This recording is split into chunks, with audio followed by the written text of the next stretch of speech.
One's ready. Go! Hey everybody, welcome back to the One's Ready podcast. You're in the team room, but before we hop into this next episode with Nathan, Henry, and Levi, who were candidates or whatever you want to call them, that attended the Guardian Grit Taylor Starch One's Ready event in Orlando, the Operator Training Summit, head over to drinkhoist.com, use the promo code One's Ready. That way you get a discount, let them know we sent you. But if not, like you've already used up that promo code or you don't want to order online, you want to go to an HEB or something like that, you can do that as well. They have them there. They have them at the BXs, commissaries, HEBs, Safeways, all over the place. I think they're even dipping into gas stations and stuff now. So check it out. You won't get a promo code using going to any of those places, but that's okay because we're just happy that you're drinking Hoist. It's IV level hydration. Check out that 5-star punch. A lot of the proceeds are going to the fold of flags or flag folding? That's terrible because I'm not even looking at it right now, but that's okay. You guys can make fun of me in the chat or in the comments. So anyway, we've got 3 guys on that are interested in going Air Force Special Warfare. They attended the Orlando Operator Training Summit and they did a phenomenal job. Really good group of dudes. So we wanted to kind of give you some inside look into what you can expect at the Operator Training Summits. So enjoy. Hey everybody, welcome back to the One's Ready podcast. You're in the team room. I have 3 I don't want to call you guys studs because I don't really know if you are in fact That works. studs. I'll take it. Yeah. But we've got all 3 of you guys actually joined us for a Guardian Grit One's Ready Taylor Starch event in Orlando. So we definitely appreciate you guys joining us here on this to kind of tell us about how everything went for you guys. Yeah. No, thanks for having us on, Peaches. Absolutely. So I'll try and go through this and just call you guys out by name. That way we try not to step on each other and you're not like kind of guessing on who I'm actually talking to. But Nathan, we'll kind of start with you first. So what was your kind of goals going into this, into the Operator Training Summit? And what did you kind of hope to get out of it? So this is actually my 3rd one that I've been to with Guardian Grit. I did one with them, and then I've been to both the ones that were with you guys. The original one, I kind of went in there with 0 water knowledge at all.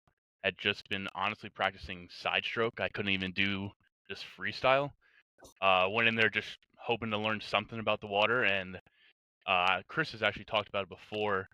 I went in there with like a 16-minute swim, and within 24 hours of being with him and just taking everything he said in, I cut down to like a 10-minute swim.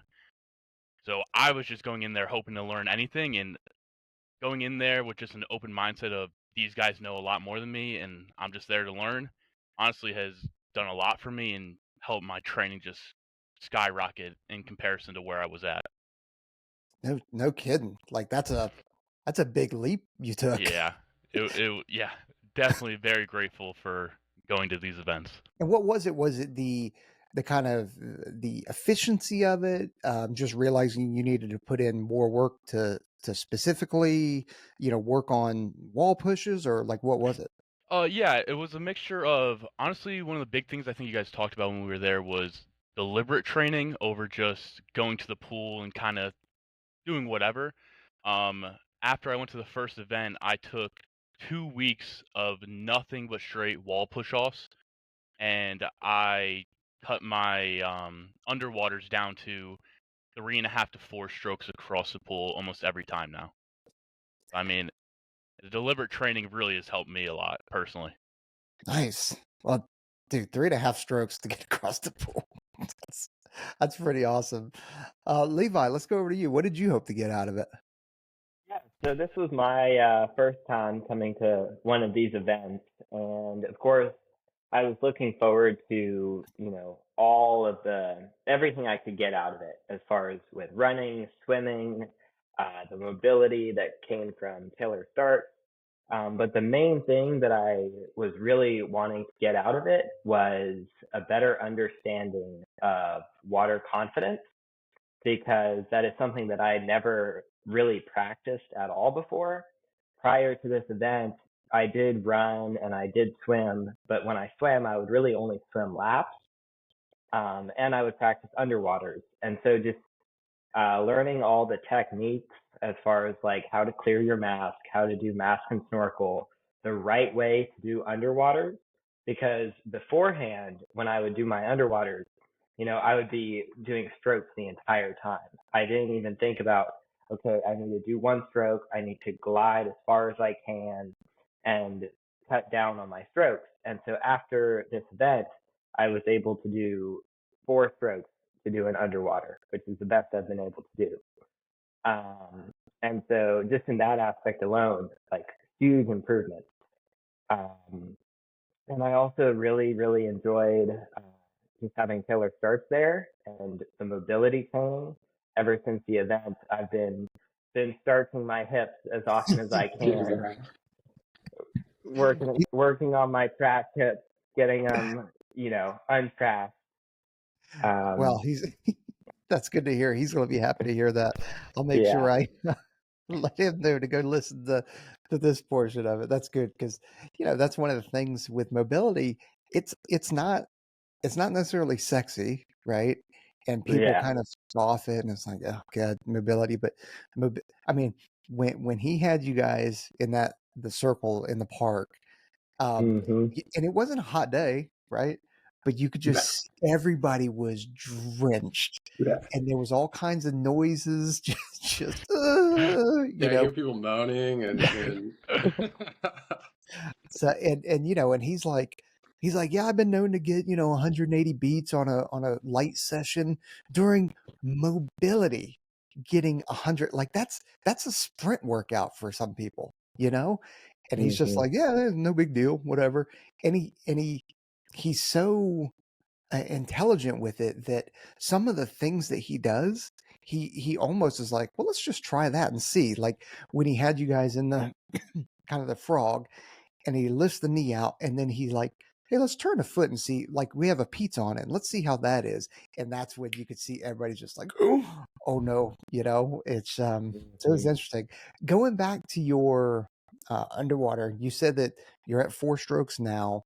You were, so I'm assuming you were probably at between 12 and 15 strokes. Oh yeah. Just constant pulling. Yeah. So between that 4 and that 12 to 15 strokes, like your level of comfort and your level of, hey, I can go even farther. Did you notice a difference in that between, hey, 4 strokes, I'm using less oxygen, and 12 to 15, I'm just trying to get there? Did you notice that when you would finish one underwater? Certainly. So when I used to do underwaters, by the time I got to the other end of the pool, I was gassed. But now with doing, like 4 to 6 strokes, by the time I get to the other end, I'm like, I feel really good. Like I could almost, start making my way back underwater. And then just as far as like how many in a row I can do, before I was probably getting maybe 4 in a row before I needed to take like a long break. And now, I mean, I'm doing like 8 to 12 underwaters on like maybe a 2 or 3 minute interval. And I mean, I'm just blitzing through them, and it just feels fine. I'm way calmer underwater. I'm not like gasping for air when I come up. So it's definitely all around an improvement. No, that's awesome. Henry, going over to you. So same kind of question. What did you hope to get out of it, and kind of also how Levi and Nathan hit it, like kind of where they were at when they arrived or beforehand, and tell us where you ended up.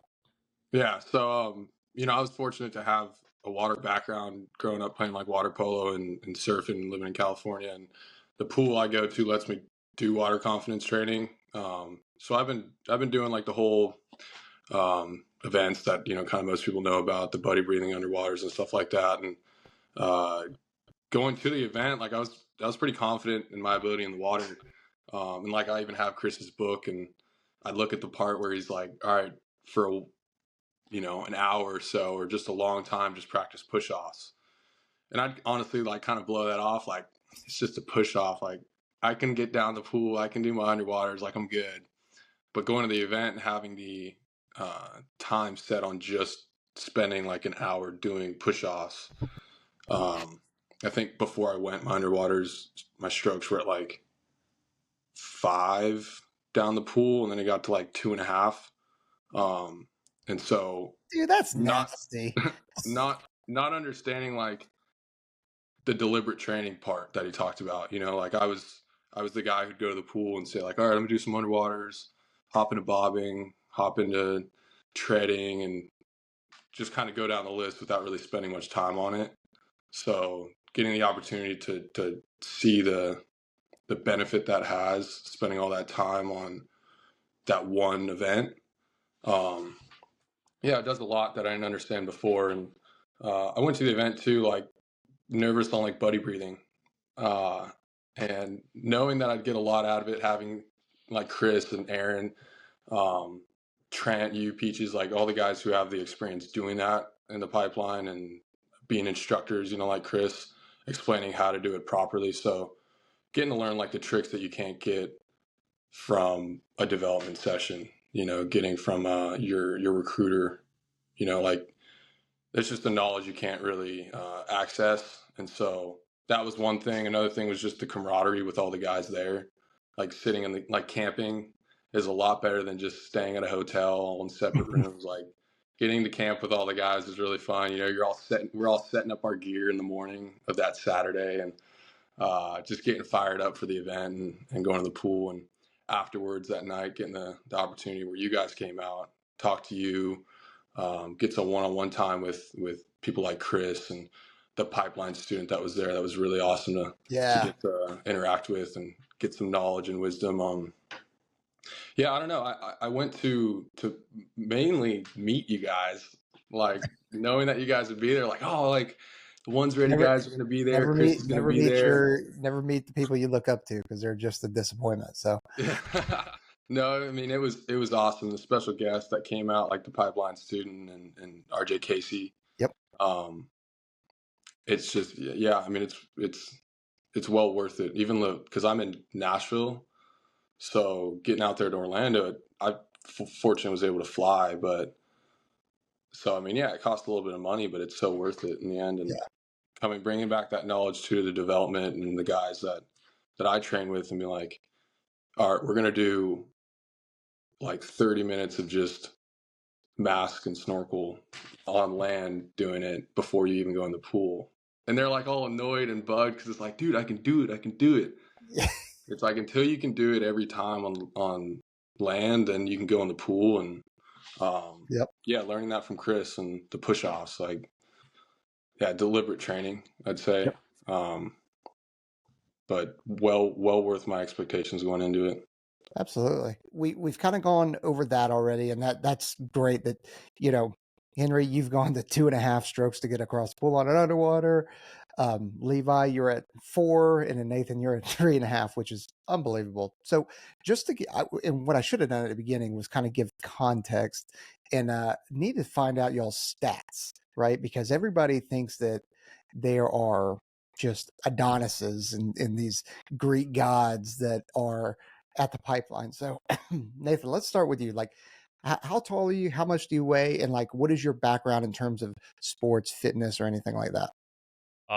So I have a background in college basketball. I am 6'3.5", 6'4", and I weigh right now 205. Nice. Okay. So, I mean, that height is going to help you in the pool, Oh, yeah. without a doubt. Like, I mean, let's be real. How about you, Levi?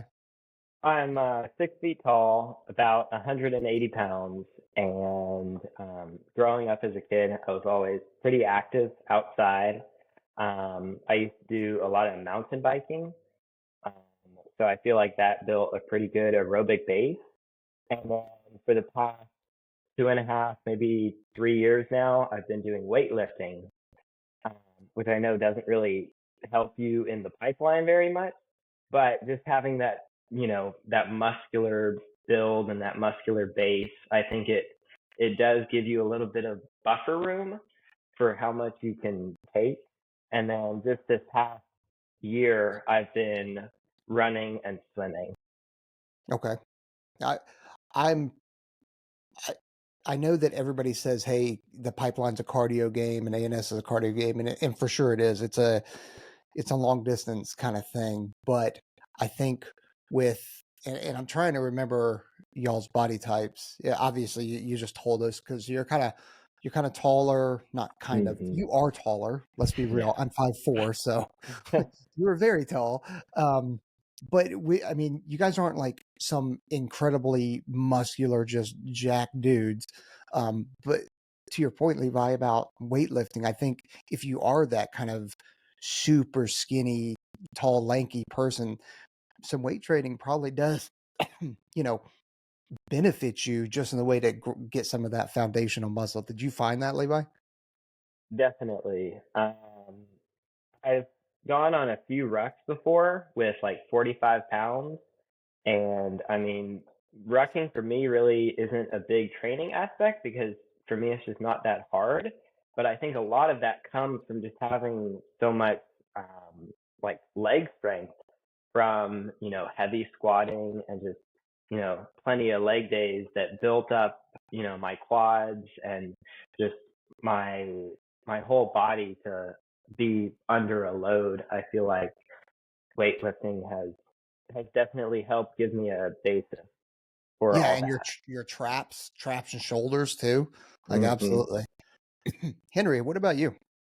Yeah, so I'm 6'2", about 190.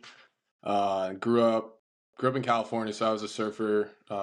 Played water polo growing up and swimming. We had to swim if we were going to stay on the team. So Yeah. water polo and swimming, and then yeah, coming out of high school, it's just been sport wise. I don't know, underwater torpedo league, I'd say to some people, but a lot of deep end fitness, and yeah, that's helped a lot. Especially the water polo, the treading is a big help going into needing to do that for the pipeline. Uh, yeah, that was my background. Yeah. How long have Water you been polo. doing deep in fitness? And is that deep in fitness Nashville, I'm guessing?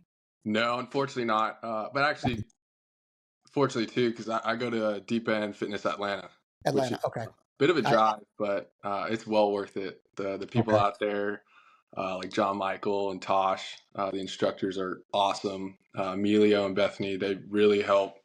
Uh, yeah, prepare me for what I'll expect in the pipeline, and like a lot of the drills people might see in Deep End Fitness is like backflips with like kettlebells and Yeah. stuff. But like I remember the first session I went to, it was like underwaters with knot tying and drown proofing. It's like, whoa, this is just like what I need to be doing. And then started doing it in California too. So it's been maybe like close to a year of doing deep end fitness. Okay.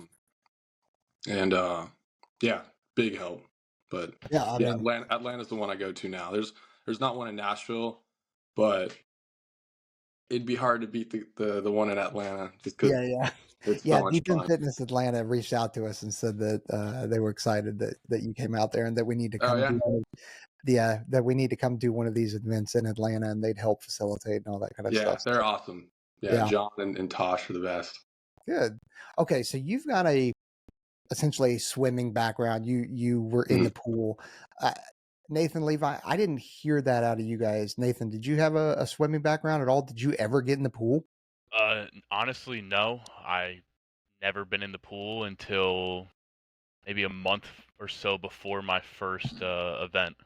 So it's not like, I mean, because there's a difference, right, between being in the pool. Like you can be in the pool and you can have fun doing underwater stuff, and that's different from lap swimming. And I remember you saying like, "Hey, dude, I was doing, I think you said 15 minutes, you Yeah. know, freestyles and that kind of stuff." That is very different than being in the pool. And you didn't even. I mean, yeah, I'm sure you just recreationally swam, maybe. Honestly, no. No. I never swam. I'm not a swimmer. I I mean, like, I don't mind the water. I'm not scared of it, but it was never something I went in out of my way to go do. I never really went to pools or anything like that. I kind of like being on land, so I didn't really go in the water. That's wild. What about you, Levi? Other than like once in a while as a kid going to the beach and swimming in the pool there, never had any kind of swimming background. Before a year ago, I really didn't even like know how to properly freestyle, or I didn't even really put my head underwater when I would swim until about a year ago. Man, that's I just you see so many different people of all walks of life and that attempt the pipeline and stuff like that. And you've got Henry who's got a background of like swimming. I grew up in the pool. Like my dad had me in the pool very early, just like I had my kids in within weeks of being born. And then you've got you two who go from I don't know what your original time was, Levi, but they said 15 minutes, barely freestyling. You were probably dying, just gassed at the end I of was that. gassed. It was Like, bad. it's terrible, man. I'll tell you that right now. Like I'm very comfortable in the water going swimming, and the first yeah, well, hopefully he comes back. Um, the first 100 meters, probably even now, they just hurt. It's not fun at all. But okay, well, hopefully Levi comes back on. But Henry, let's go to you with this. What Yeah. was the kind of a light bulb moment just going off like, oh, like no shit. Other than the kind of like deliberate training, or maybe that is the deliberate training of it, but just that like, dude, it finally clicks. I get it now. What was that for you? I don't know the push off. I guess like I think my technique with the underwaters was good. Just doing that whole keyhole and I remember a video Mike Maroney put out a while back where he like recorded a proper underwater and uh, I would just watch that over and over again. And so I think the technique was good, but just the push off, like not not understanding the value that has, like getting as deep in a squat as you can on that wall and just exploding off of it. Uh, yeah, it was probably the light bulb moment for me. And I remember Chris saying too, like the series as it is on underwater. You push off, you glide, you pull, you glide, reset, glide, and just doing that in my head as I do the underwater. It takes your mind, at least for me, like it takes my mind off of the suck when I just think of like, okay, like I'm in my glide, I reset. I don't know, focusing on the steps rather than it takes your mind off of focusing on the like I need to breathe and the gulping. Yeah. Um, so yeah, I'd say the push off was the biggest light bulb moment for me, and getting uh feedback from Chris, like it gets and Trent, and like it gets you really psyched up. So the next one you get, you're just frothing to go on to that next uh underwater, and Yeah. you like I want to go further this time. I want to go further. Uh, and Trent giving you like a thumbs up. It's like yeah, it gets you really fired up to on that next one try to go more. So definitely the push off. Yeah, for sure. All right. So, good light bulb moment. Wait a minute. Did I mess up? You just answered, didn't you, Henry? I answered. I don't know if it got Yeah, yeah. cut out No, from. it didn't get cut out. Okay. It's on Yeah, I Nathan. answered the light My bulb. bad. I while you were answering, I was sitting here like trying to fix this. So okay. All All good. right. Nathan, what was the light bulb moment for you? For me, it was honestly just the form and technique. That is like, if you do the proper form and technique, like it cuts off so much time on like your 500 or for your underwaters, how many strokes it cuts off just doing the proper technique. Because at least for me, like I thought I was doing it correctly for my underwaters, and I could get across, but I was dying. And then just going to one of the events and finding out, like Henry kind of said, like push, pull, glide, like all that stuff. Like, and if you just follow what they say, you cut down the amount of strokes you do, you cut down the amount of oxygen you're using, and then next thing you know, you're like, wow, I did an underwater and I'm completely fine. I can go again in 30 seconds to a minute, and you're like, whatever. It's just, for me, it was the whole technique thing and how much it can change how, I don't want to say how good you are, but how good you are at each event, if that makes sense. It's a almost a reality check as well, because if you're one of those people that are training by yourself, or you only hit a development session once a month, you you can, and I'm guilty of this too, you kind of lull yourself into a false insecurity. You're like, I'm not doing that with. And then, like, here's when I feel it: when I go to an event like this, or I go to a CrossFit gym, or I go to a deep in fitness session, right? Because I went to the one in La Jolla with Laura Gordon and Paul, and I'm sitting here going like, I totally acknowledge. I'm like, well, I hadn't been in a pool in a while. I haven't done breath holds in a long time. So I already accepted that I was going to be rusty. I didn't know that I was going to be that rusty. It was humbling, to say the least. Now, by the end, I was good, and I'd gotten some of it back, not all of it back. So, it's good to get humbled, but until you show up to an event with like-minded people that are trying to get after the same thing you are, a lot of times you think you're doing better than you really are. Yeah, you're definitely right about that, because I mean, I didn't think I had a good time when I first started. Obviously, 15 minutes isn't good, but I was like, oh, I'm getting across the pool. I did a 500, but then when I went to the first event and everyone's lapping me, I was like, oh, I am not as good as I thought I was. Yeah. And to piggyback on that, if I can, having those videos you guys took underwater, like going back and watching those videos and the pictures, and even one guy said from the event, he's like, man, I thought I was good at underwaters until I recorded myself and realized I'm trash in underwaters. And so I found one video I was on that you got, Peaches, where I was doing it underwater, and you're like breaking every little thing down, trying to see what you can do better, like putting your hands against your body rather than out, little things like that. So yeah, thinking you're good and then seeing the videos, it's definitely humbling. But Right. You're that was like, the I am doing that. What do you mean? I yeah, am oh doing yeah, that. Well, right. So those were big help, and I know it's hard. Like I don't know how, I don't have access to a camera or anything like that, but an event like that was awesome, where you get to see recordings underwater. yeah, It was a big help. for sure. Levi, I don't remember if you heard the question. I know that we had some technical difficulties. So the question I had asked Henry and Nathan were like, what was a light bulb moment for you during this training event? Yeah, so I would say for me, the biggest light bulb moment was pretty much like what you were saying, is realizing how far I was and how far I still am from being ready, as far as just all the water confidence skills, the bobbing, treading, doing buddy breathing, all that stuff that I had never practiced before. I was pretty confident going into it that, I was a pretty good swimmer. I was probably swimming like a 10-minute 500.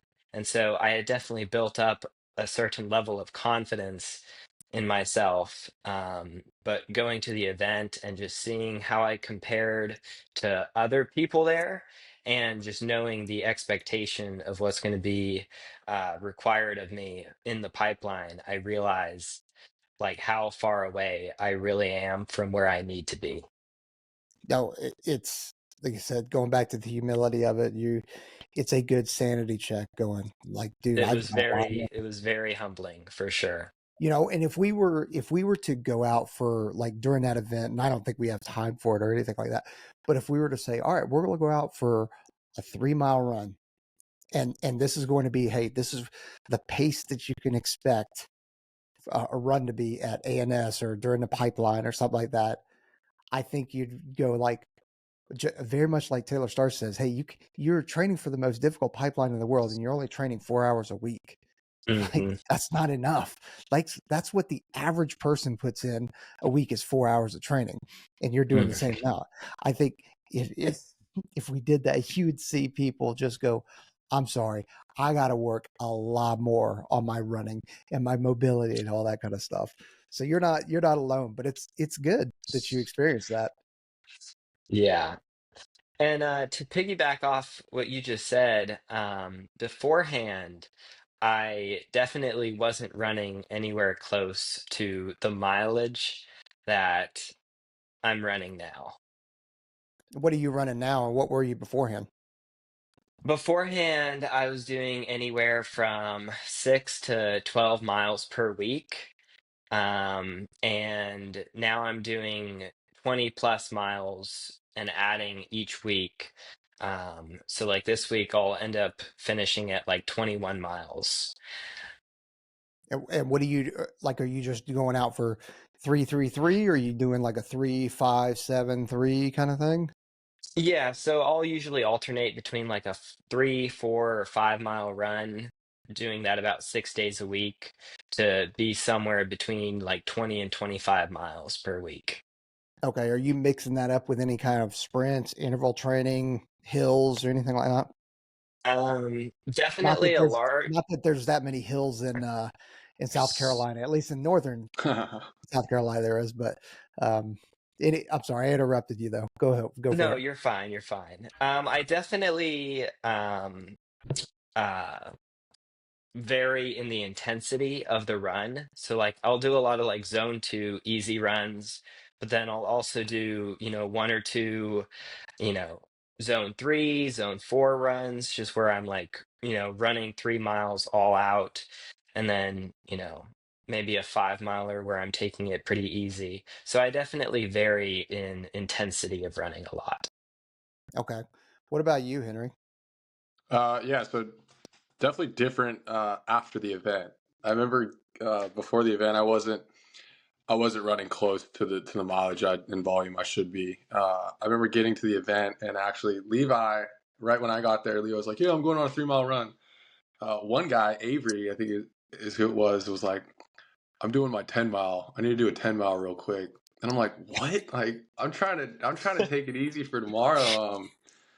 I don't even think I've ever done a 10 mile run." Um, and that was another cool thing about getting around those guys. You get to hear like what other people's Yeah. training programs are, and get humbled by that, by like Levi and Avery who are going on those runs, and I'm just setting up my my camp chair, trying to get ready for the night, and it's like, man, like, okay, like I need to step it up. And then the class we had with Taylor, getting starched on how much volume we should be doing was, yeah, an eye opener. I'm like, okay, I need to step it up, and also understanding too, like doing it properly, like not just going out and going from 6 to 12 miles to 30, because you will get injured. So talking to Taylor, I got some one-on-one time where talking to him about, building up things like your bone density and the ability for your bones to handle long and more volume without getting injured. And then so that's changed a lot, like I think the uh, week after the event last week, the week after the event, It's been 2 weeks. Yeah, it's been 2 weeks now, coming up this yeah, weekend. it was finished the week with like 20-25 miles that week, and that was broken up with like longer zone 2 runs, and then like a Saturday would be um, timed, whatever they call it, like a threshold tempo run. But Mhm. just being like, all right, I'm gonna try my 3 minute and sub 7, and I'm still figuring out too, like what's smart.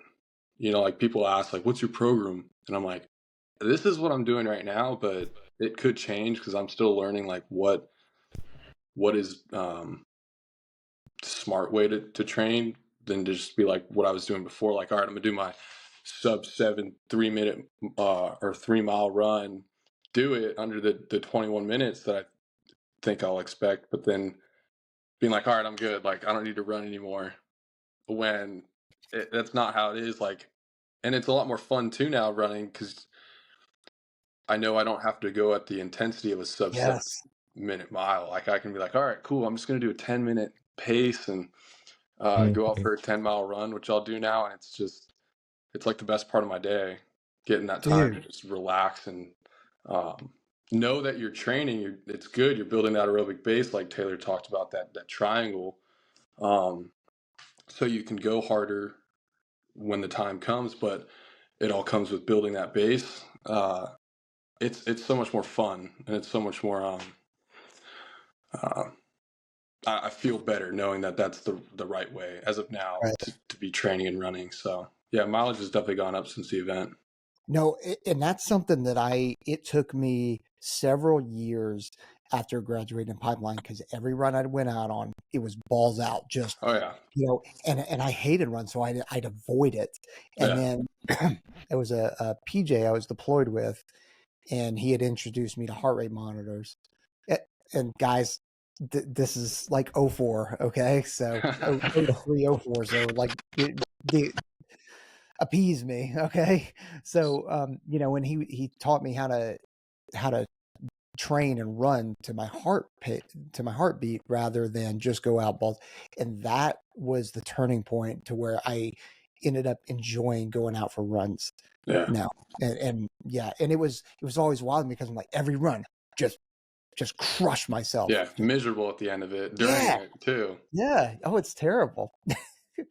um, let's see what does your training look like now, Nathan? I'm in the same boat. When I went to the one in Vegas, Taylor kind of gave the same speech, and it kind of changed all my training after that. I at least in the running wise, those numbers went up a lot too, but on the gym side, I stopped with all the 3x3 or 5x5, whatever, and I really raised the amount of reps I'm doing up by an insane amount, but took the weight down a little bit just that I'm getting more reps. And honestly, I've seen all my numbers, and I know squat, bench, whatever, you're not supposed to care about it, but it's all those numbers have gone up, which is also correlated to my run and endurance going through the roof, at least for me. I mean, yesterday, for example, I went for, I think it was like 6.5 or 7, but I was just, what to me didn't really feel like all out was just kind of jogging like a 6:45 the entire time.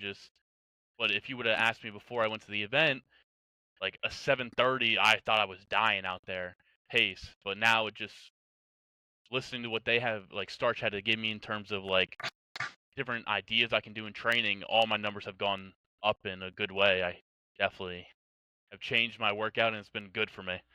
Did you hear what you just said? I feel like I'm going out for a light jog at a 6:45 pace. I, Like, he gave me this workout. I'm not going to give it out, but it's a lot of heart rate stuff, and it has raised my VO2 max. It has raised my cardio, unbelievable. And now, honestly, like a 6:45 feels like a jog to me. good God, that's Yeah, I'll send you a unreal. message after this, Nathan. Maybe I can get a hold of that. I'll give it out. Don't worry. I'll give it to you. Jeez, man, that's crazy. I'll tell you. I'll He's tell you smart. right now. Yeah, he's the mad scientist. I have never, not once, ever thought that 6:45 pace felt like jogging to me. Just to be clear, like, jeez, It was nice. It was nice yesterday. I I looked bet. down. I was like, wow, I'm moving, but I don't feel it. Isn't that amazing? That's amazing. So I have had that feeling before, just never at a 6:45 pace. But that is a great feeling when you're, you know, for me, the sun's out. I'm just feeling good. I'm just in a zone, and I look down and I'm like, whoa, I'm cruising. I wasn't my intent, but heart rate's where it needs to be. I'm feeling where I need to be. Like, all right, cool. I'll just keep it up. Like that's a real magical kind of feeling. Yeah, Yeah, it is. And I mean, real quick, sorry to just bring up another story, Go but for it. like when I got this specific workout, I went to the January event and I did that workout twice in 1 week and took a IFT that like Monday, so like 7 to 8 days later, and I cut about a minute off my mile-and-a-half time. Real quick, how old are you, Nathan? 23. Henry? 20. Levi? 18. Okay. All right. Cool. Just to give a base life for everybody out there. Cool. Um, and Henry, I believe it was you. You had mentioned the benefits of camping, so Oh I'll yeah, stick with Nathan. I'll stick with Nathan right now just to get his yeah, input of it. But what in my mind, having not been, having been out there to make burgers, hang out with you guys, and all that kind of stuff. great Um, burgers. yeah, Those were that's great burgers. I appreciate it. Let's be real though. That's only because you guys spent 9 hours in the pool and you were starving. That's probably true, huh? Yeah, That is true. I could have given you frozen burgers, which I almost did, and you still would have thought they were amazing. But like what were the benefits did you see for camping, Nathan? For me, where I live, there's not really a lot of guys up here, from my experience, who want to do this kind of event, who want to go into this kind of like specialty and do this kind of job. So to be around people who are like-minded and have the same goal that I have, it's really like a cool experience because I don't have a lot of that up here. And to go down there and talk to guys who are like me and are at different levels and different timelines of their journey, it's cool to see and get to know everyone and have that connection. Because who knows, like some of those guys could be in the same flight as me when I'm in basic training, and I could look down and be like, hey, that's Henry, hey, that's Levi, like we did that event together, like, and I instantly have a connection with them. And it's like, hey, I'm not gonna quit on you, don't quit on me. It's like I have that person already with me, which gives me an advantage compared to other people who go in there not knowing anyone and not having that kind of support in the pipeline. If that makes sense. Any Yep. sense? No, I completely agree. Levi, going over to you. Like in terms of camping, did you like it, or did you kind of like, man, I kind of wish I was staying at a hotel kind of thing? I definitely enjoyed camping, because I just enjoy, to camp. So I definitely liked, just all the fellowship with everyone there, just talking to different people who have different backgrounds and just hearing where everyone is coming from, hearing why they want to do these jobs and how they got into it, and just learning from other people, learning how they train, tips and tricks that they've learned and that they know. And being 18, pretty much everyone there was older than me. And so just being around that more mature, older, those influences, I'd say were definitely positive to me.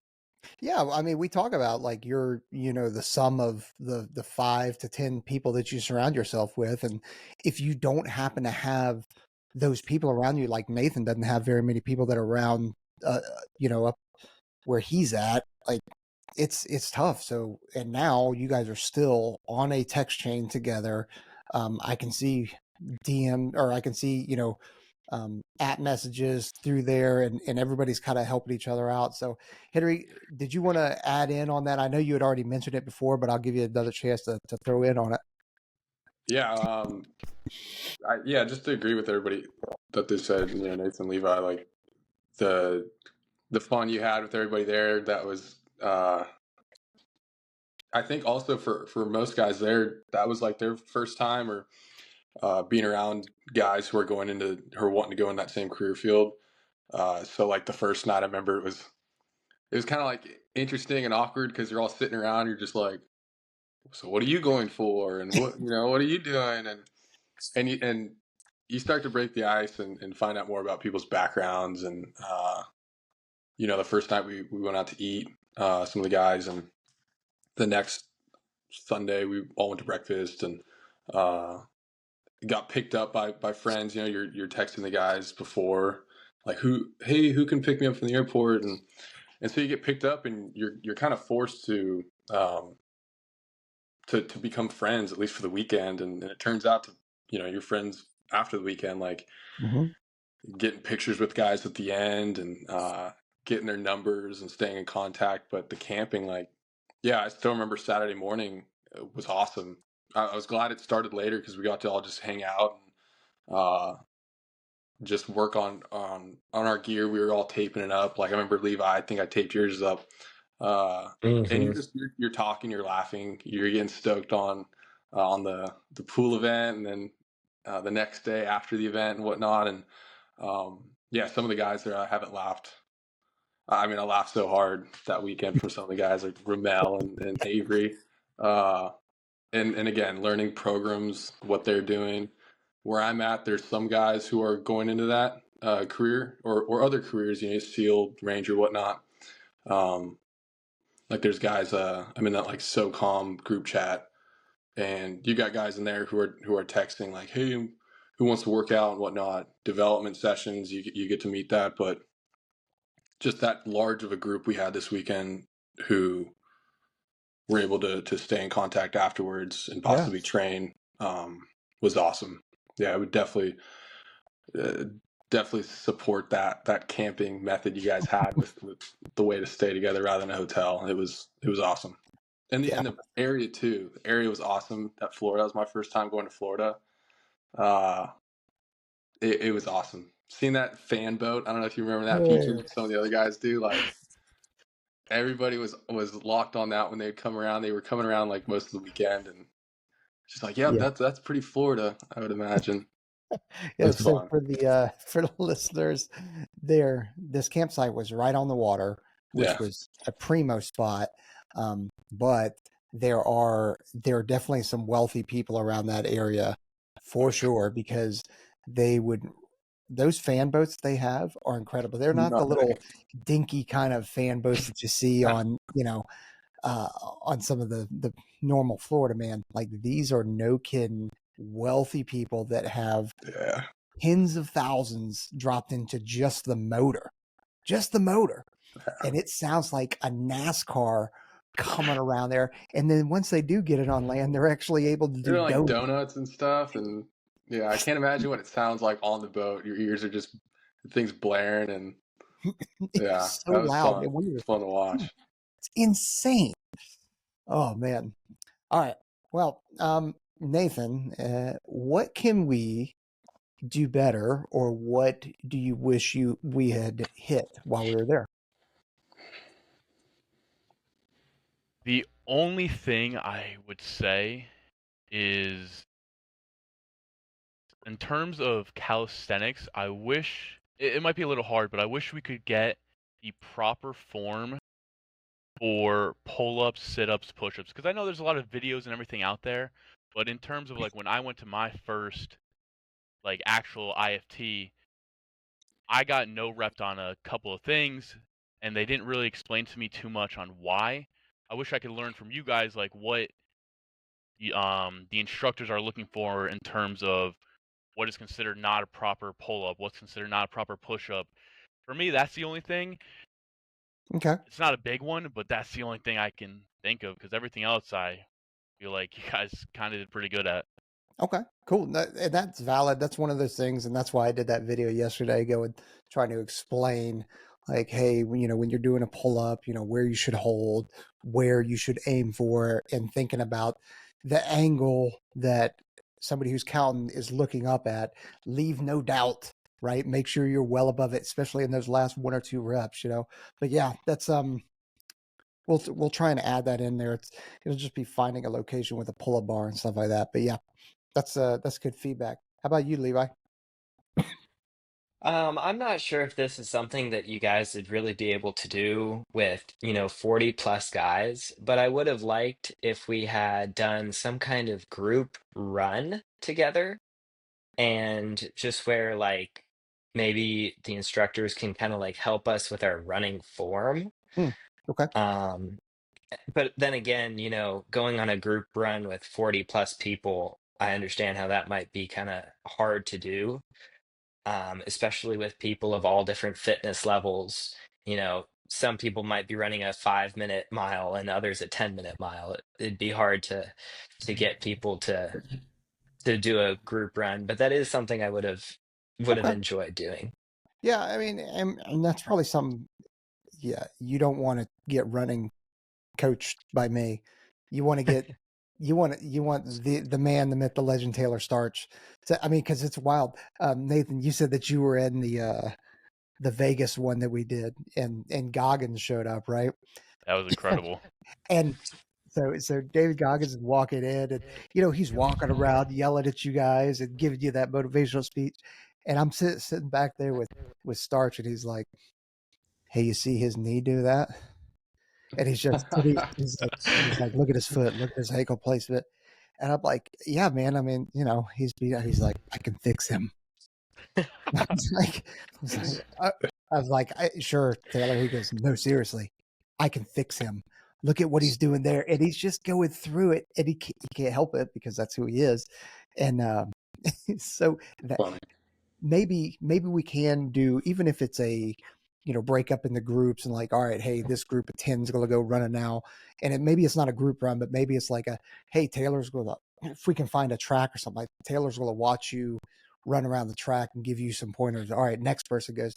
Maybe there's something like that we can do, because if he can fix somebody like David Goggins, who is already doing ultra marathons and stuff like that, yeah, I mean, then hey. So I'm 99% sure Goggins did reach out to Taylor afterwards. I'm I 99% can't blame sure him. that happened. So yeah, pretty wild. All right, cool. Well, I'll take that as action. See if we could do something like that. What about you, Henry? What do you want to see different, or what do you wish that we had done better? I really don't know. I've been trying to think about it ever since you asked the question. But I don't know. I'm a goodies guy, and maybe it's a bad trait of mine, but I saw Trent rocking a Guardian Grit shirt. I was like, I want one of those. Wag So I don't bag. know. Maybe a shirt or something would have been cool. Okay. The pictures were awesome. But again, what would I change? I don't know. Yeah, I mean, maybe it's nothing, and you can hit us up afterwards. It's just in Yeah, the yeah. I don't know. in the I was interest of texting Chris and transparency, I like I couldn't people to come up know, with like, one. hey, we're trying to just get better, and we Yeah. don't get everything right every single time. And I want to make sure that people that do take the time, the money to come out and train with us are getting what they need and getting what they expect, instead of kind of going out and going like, dude, that was a waste of my time. Which, talking to both of you three, I don't, or all three of you, I don't think that is the case at No. all. So I'll kind of ask two more questions and then close with advice. So, one, and this is just, I want to see your reaction.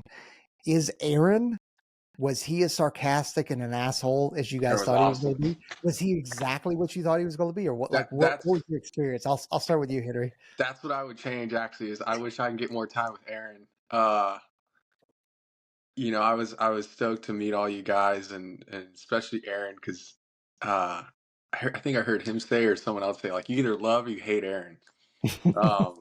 And he was with that group who was learning more of the fundamentals of swimming. So he wasn't around. I think where all three of us were in the other end, and didn't get much time with Aaron. I did get harassed by him in buddy breathing, and that was something I won't forget. And yeah, he was definitely what I expected, and bigger than I expected. I remember all of us were talking like, man, Aaron's kind of a stud. But yeah, more time with Aaron is what I would change, and definitely liked him. I had one conversation with him, and well, kind of with him. He was talking to another guy, and he was kind of like shaken up from what Aaron was telling him, and kept saying like, yes sir, and Aaron was like, don't call me sir, and kind of getting smoked from Aaron, and I kind of wanted to like shuffle away, because I was like, oh, this, like, I want to get out of here before the attention gets drawn on me. But yeah, it was fun getting to know Aaron, and for the little bit I had, and definitely what I expected for sure. Who else? Or is that about what kind of where everybody's at on that one? He's Yeah, exactly how I expected him to be. Exactly. And Good. Trent too. I'll say that. Like Trent was awesome. I remember Hmm. the first thing we did in the pool. We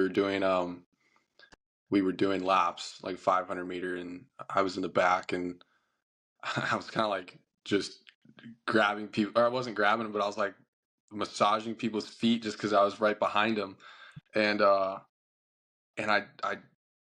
wanted to get around him because I couldn't really swim right. And I looked at Trent. I'm like, hey, Trent, like, is it okay if I lap someone or pass them? And he's like, shut up, Henry. Nobody likes you. Get under the water and swim slower. And I'm like, oh man, like, who y'all? And then I got under the water and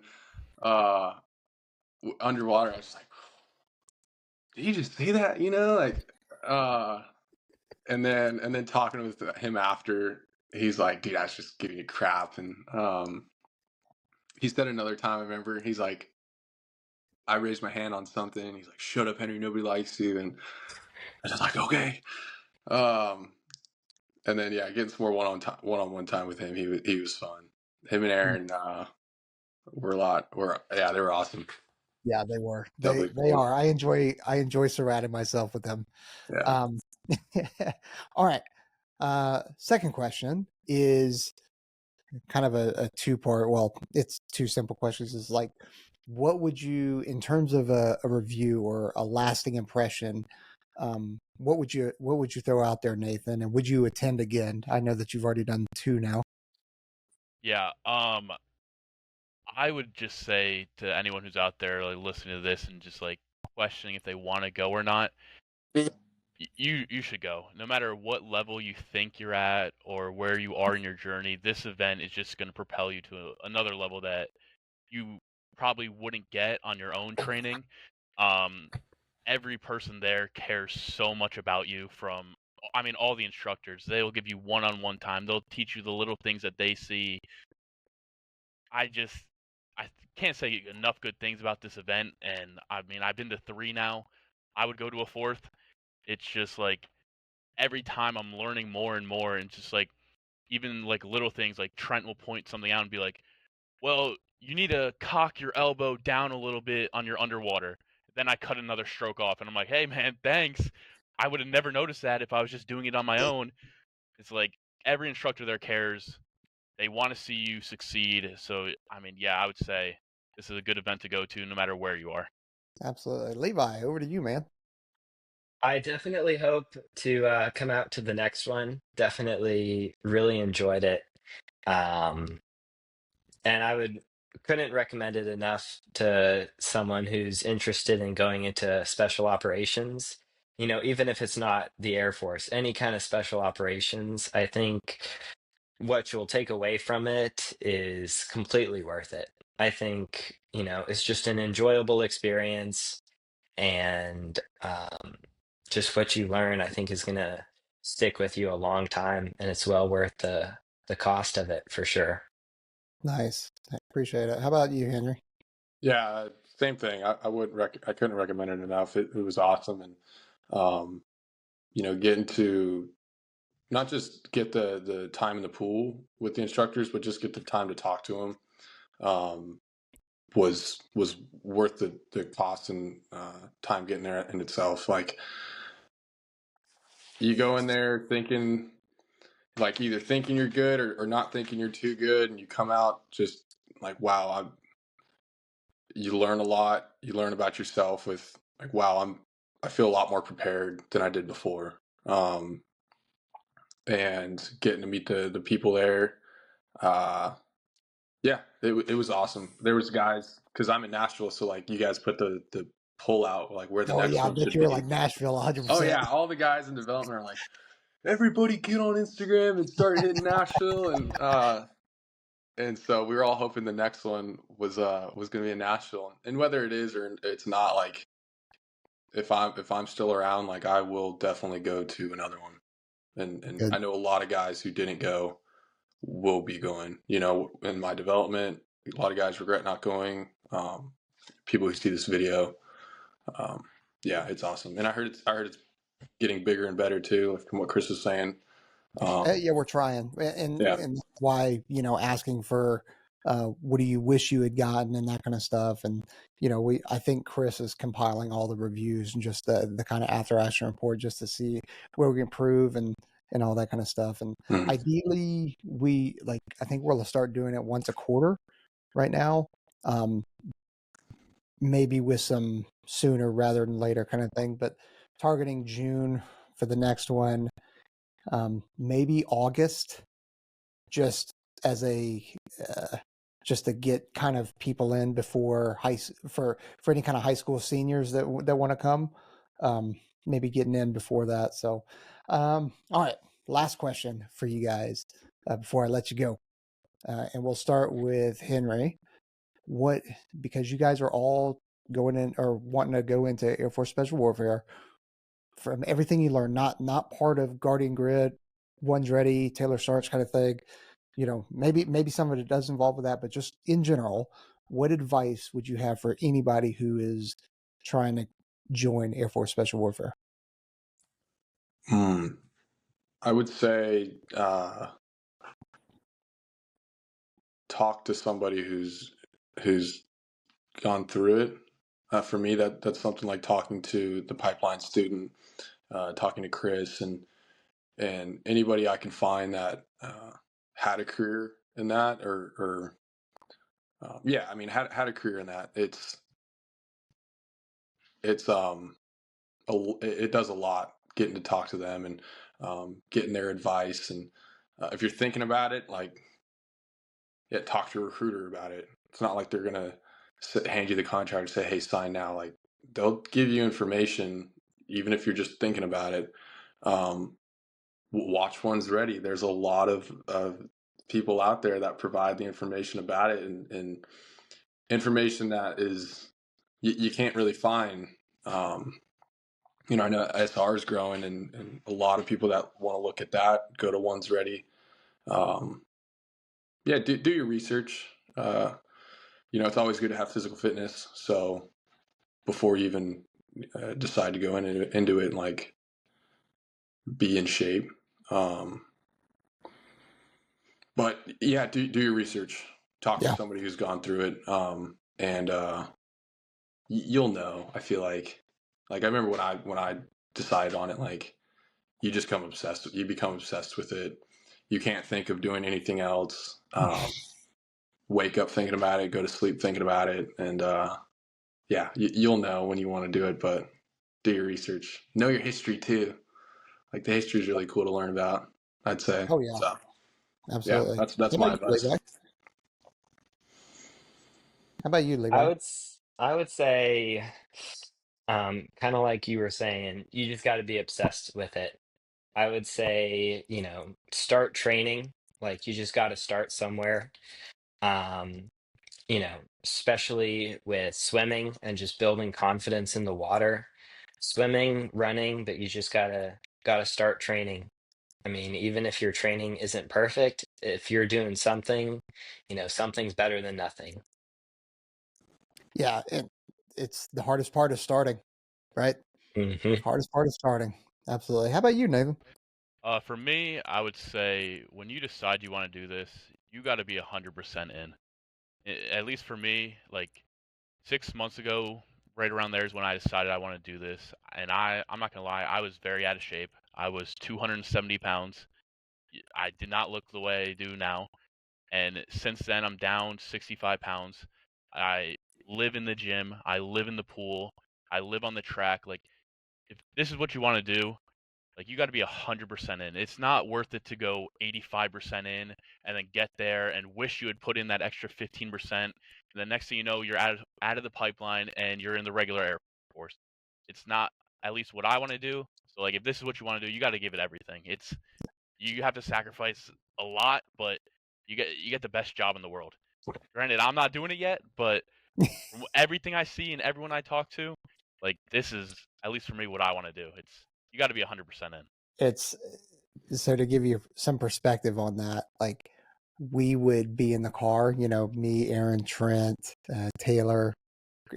Chris didn't ride with us because he rode in his own car, but like we would talk back there going like, God, man, what I wouldn't give to trade places with you guys and just do it all over again, all over again. Like, it's, there's no regrets on my side of the house at all. And I would trade places with you guys in a heartbeat. So with that said, really appreciate all three of you coming on. Sorry Levi, sorry we were dealing with some of the technical difficulties there, but it's all good. We'll figure it out, Yeah. and I'll make sure it's nice and pretty in the edits. And then so to the three of you and the folks that joined us during the Orlando event, the Vegas event. Thank you for trusting us to kind of guide and mentor you through this and instruct you, and look for other events. Planning on the next one being in June, and then we're going to try and do it quarterly. Maybe we truncate that a little bit just to get more of these in. But yeah, appreciate you guys joining us. And then real quick, shout out to Hoist. Thanks for sending out all that Hoist. Yeah. Oh yeah. For the Vegas and the Orlando event. It went down a treat. So Yeah. all right. Everybody head over to onesready.com. Check out our merch store. Don't forget to leave a review, like, subscribe, hit that notification bell, and we're out here. Light up.